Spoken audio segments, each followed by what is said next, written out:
இப்போ இந்த வீடியோவில் நம்ம என்ன பார்க்க போகிறோம்னா, பேட்ச் முடிஞ்சதுக்கப்புறம் நம்ம என்ன பண்ணணும், எப்படி பண்ணணும், இந்த நெட்ரிக்காலாம் எப்படி க்ளீன் பண்ணணும் அப்படின்றத பற்றி தான் இந்த வீடியோவில் நான் ஷேர் பண்ணுறேன்.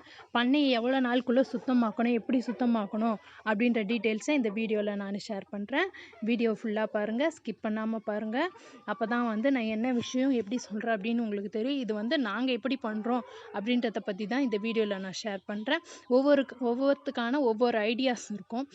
உங்களுடைய ஐடியாஸும் என்னோட கமெண்ட் பாக்ஸில் அப்டேட் பண்ணிங்கன்னா இதை எப்படி செய்யலாம் அப்படின்ட்டு நானும் கொஞ்சம் மாற்றி யோசிப்பேன். அது இல்லாமல் நிறைய பேர் வந்து நிறைய விஷயம் கேட்டிருக்கீங்க.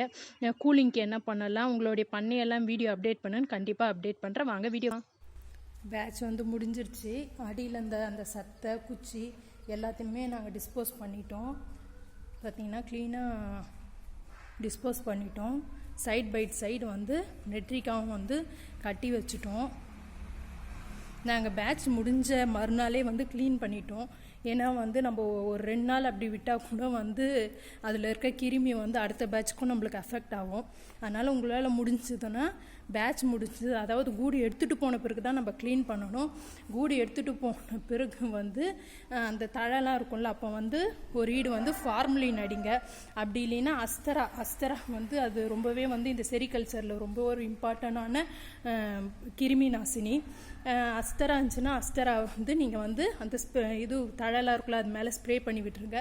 அது பண்ணிவிட்டு இன்னைக்கு நைட்டு வந்து நீங்கள் கூடு போச்சுன்னா நாளைக்கு மார்னிங் வந்து அஸ்தரா வந்து ஸ்ப்ரே பண்ணிவிட்டு ஈவினிங் போல் இல்லைனா மறுநாள் வந்து நீங்கள் வந்து ரேக்கை வந்து க்ளீன் பண்ணிவிடுங்க. நாங்கள் சைட் பை சைடு நெட்ரிக்காவும் வந்து கட்டி வச்சுட்டோம். நெட்ரிக்கா வந்து க்ளீன் பண்ணணும். ப்ளீச்சிங் பவுடரில் தான் போட்டு எடுப்போம். ஏன்னா அப்போ தான் வந்து இந்த நூல்லாம் வந்து பாருங்கள், இந்த நூல்லாம் வந்து ஃபுல்லாகவே வந்து க்ளீன் ஆகிடும்.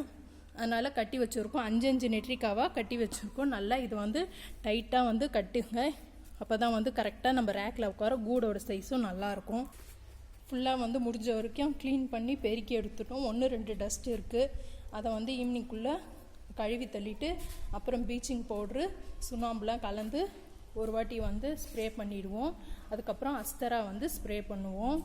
பூச்சி வரத்துக்கு வந்து ஒரு 2 நாளைக்கு முன்னாடி வந்து இல்லைன்னா ஒரு நாளைக்கு முன்னாடி வந்து அஸ்தரா வந்து ஸ்ப்ரே பண்ணி விடுவோம்.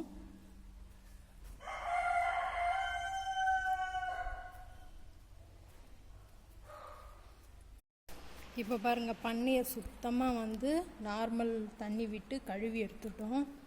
கொஞ்ச நேரத்துக்கு முன்னாடி பார்த்தீங்கன்னா கொஞ்சம் டஸ்ட்டாக இருந்துச்சு இந்த ரேக் மேலாம். இப்போ பாருங்கள் எல்லாமே வந்து க்ளீனாக தண்ணி ஊற்றி கழுவி விட்டுட்டோம். நாளைக்கு பார்த்தீங்கன்னா வந்து ப்ளீச்சிங் பவுடர்னு சுண்ணாம்பு இது ரெண்டுத்தையும் வந்து தண்ணியில் கலக்கி ஸ்ப்ரே பண்ணிவிடுவோம். இங்கேருந்து நெட்ரிக்காலாம் எடுத்துட்டோம். நெட்ரிக்கா வந்து இப்போ ப்ளீச்சிங் பவுடரில் போட்டு எடுத்துகிட்டு இருக்கோம். வாங்க ப்ளீச்சிங் பவுடரில் எப்படி போட்டு எடுக்கிறோன்னு காமிக்கிறேன்.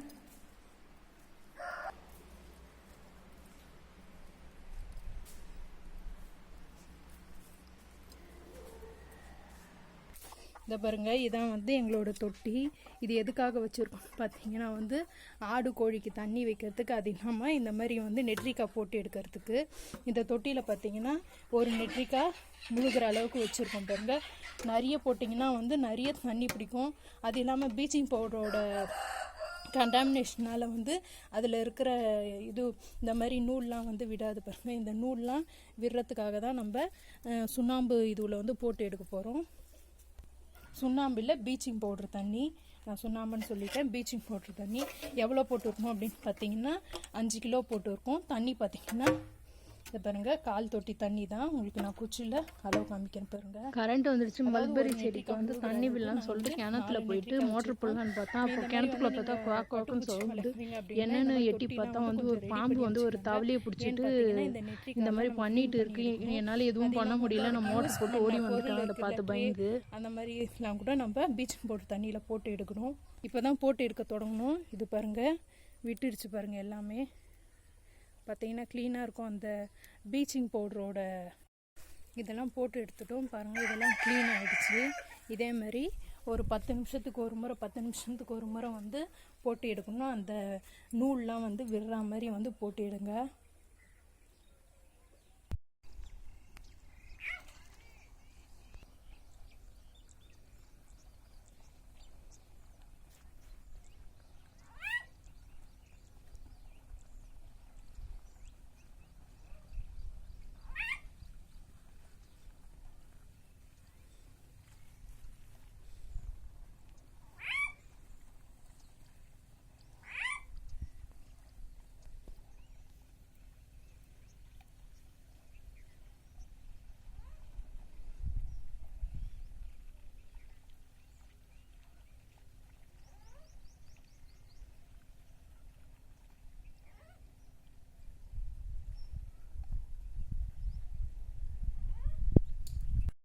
வாங்க எங்கள் மல்பெரி செடியெல்லாம் காமிக்கிறோம். பார்த்திங்கன்னா இதுதான் வந்து மல்பெரி பூ, மல்பெரியோட பழம். இது இப்போ சாப்பிட்டா கொஞ்சம் கசப்பாக இருக்கும். நல்லா ப்ரௌனிஷ் கலராக ஆன பிறகு சாப்பிட்டிங்கன்னா ரொம்ப டேஸ்டியாக இருக்கும் மல்பெரி செடியோட பழம். இது இவ்வளோ பெருசானால் தான் விற்குமான்னு இல்லை. ஃபஸ்ட்டு செடி வந்து சின்னதாக வளரும்போது கூட இந்த மல்பெரி பழம் விற்கும். பாருங்கள், போன பேட்ச் கட் பண்ணி விட்டதெல்லாம் எவ்வளோ வந்து அழகாக வளர்ந்துருக்கு பாருங்கள். பிரான்ச்சு எவ்வளோ அழகாக விட்டுருக்கு பாருங்கள். இதெல்லாம் எல்லாம் பட்டுப்புழுக்கு நாங்கள் யூஸ் பண்ணிப்போம்.